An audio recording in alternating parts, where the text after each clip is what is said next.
बहू प्रिया को आदत थी हर काम में शॉर्टकट ढूंढने की, क्योंकि उसे हर काम में आलस आता था। अरे यार, दूध गर्म कर दो ना। अरे पेट में जाके तो दूध ठंडा ही हो जाना है ना, तो ठंडा ही पी लो ना। अरे तुम मेरा सर गर्म मत करो यार। अच्छा है, सर गर्म हो जाए तो सर पे दूध रख लेना, वो भी गर्म हो जाएगा। एक बात बताओ, तुम इतनी आलसी क्यों हो? अरे बोलो ना, इतनी आलसी क्यों हो? प्रिया, जवाब दो। जवाब देने में आलस आ रहा है। पति वहां से उठ के बड़बड़ाते हुए खुद दूध गर्म करने चला जाता है और प्रिया अपनी आंखें बंद करके सोफे पर लेट जाती है। प्रिया की इस आदत का घर वाले सबको पता तो था ही, अब तो बाहर वाले भी उसको आलसी बोलने लगे थे। अरे बहू सुन ना, एक गुड न्यूज है।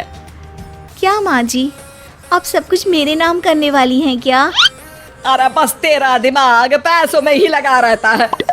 माँ जी, आपको तो पता है कि मैं गांधी जी की कितनी बड़ी फैन हूँ, और गांधी जी तो नोट पे ही मिलते हैं ना, इसलिए पैसों के अलावा कहीं दिमाग ही नहीं रहता। वैसे गुड न्यूज़ क्या है? अरे गुड न्यूज ये है कि मेरी कुछ सहेलियां आने वाली है। ये भी कोई गुड न्यूज़ है क्या? जब भी आपकी सहेलियां आती हैं, मेरे किसी न किसी काम में खोट निकाल की जाती हैं। हमेशा कोई कमी दिखी जाती है उनको मेरे काम में, और मुझे आलसी बोलते हैं वो लोग।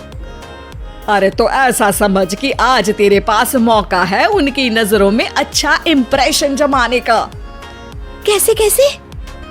उनके लिए खाने की इतनी स्वादिष्ट चीजें बना कि वे उंगलियां चाटती रह जाए। माँ जी, ये तो आप मुझे नया काम पकड़ा रही हो।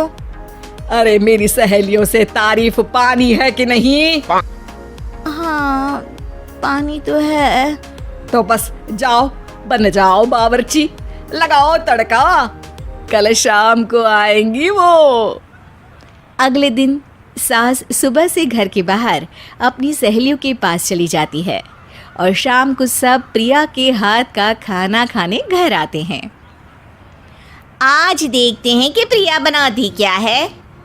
हाँ, पिछली बार हमने बोला कुछ हल्का खाएंगे तो पापड़ फ्राई करके ला दिए थे बस। हाँ, और उसके पहले जब आए थे और बोला था कि भारी खाना खाना है, तो तरबूज काट कर ले आई थी। बोल रही थी तरबूज भारी होता है ना। अरे बस भी करो, इतनी बुरी नहीं है मेरी बहू। तभी बहू वहाँ खाना लेकर आती है। पनीर कोफ्ता, भिंडी मसाला, शाही मसाला, दाल, डबल तड़का, लच्छा पराठा, मिस्सी रोटी। अरे बस बस बहू, इतना सारा खाना। अरे अभी तो और भी है, फ्राइड राइस भी है अभी तो आपके लिए, और हाँ, अरे सूप लाना तो भूल ही गई मैं। अरे लगता है पिछले बार की कमी आज पूरी कर ही देगी बहू। हाँ, आप खाइए तो। हाँ, खाएंगे तो सही, इतना खाना बना तो दिया है, अब देखना भी तो पड़ेगा ना कि बना कैसा है। हाँ, लगा ले भोग खुद को। खाना चखते ही तीनों सहेलियां प्रिया की वाहवाही करने लगती है। अरे शानदार, जबरदस्त, जिंदाबाद, मजे आ गए प्रिया। प्रिया की सास भी कमाल है, बहू को क्या जायकेदार खाना बनाना सिखाया है। अरे मान गए भाई, इतना अच्छा खाना तो हम में से किसी की बहू नहीं बनाती, और हम भी नहीं बनाते, झूठ क्यों बोले। अरे बस करो, खाने पे ध्यान दो, बोलती ही रहोगी तो खाओगी कब। ये लो, थोड़ा पनीर और ले लो। सास भी सहेलियों के साथ खाना खाने लगती है, पर बहू के साथ अपनी भी तारीफ सुनकर सास मन ही मन फूली नहीं समा रही थी। प्रिया ने बड़ी खुशी से सबको खाना परोसा, और सब ने झट से खाना खत्म भी कर दिया। राधे राधे, मजा आ गया। और थक गई खाना खाते खाते, अब बस बिस्तर लग जाए मेरा। अब तो जब भी मेरे घर मेहमान आएंगे प्रिया को ले जाया करूंगी खाना बनाने के लिए, मेहमान भी खुश हो जाएंगे। सास खुश है कि प्रिया की इमेज अपनी सहेलियों के सामने काफ़ी सुधर गई है। प्रिया खाने के बर्तन समेटती है। इतने में तीनों सहेलियां हाथ धोने किचन में चली जाती है। तभी एक सहेली देखती है कि किचन स्टैंड पर कागज़ पड़ा हुआ है। वो सोचती है कि कागज़ को डस्टबिन में डाल दे। जैसे ही वो उसे उठाती है तो देखती ही रह जाती है। दरअसल वो एक बिल है जिसमें वो सारी चीज़ें लिखी है जो उन्होंने अभी अभी खाई है। वो चुपचाप बिल उठाकर बाहर आ जाती है और उसके पीछे बाकी दो सहेलियां भी आती हैं। प्रिया, खाना अच्छा बनाया था, सच कहूँ तो बहुत अच्छा बनाया था।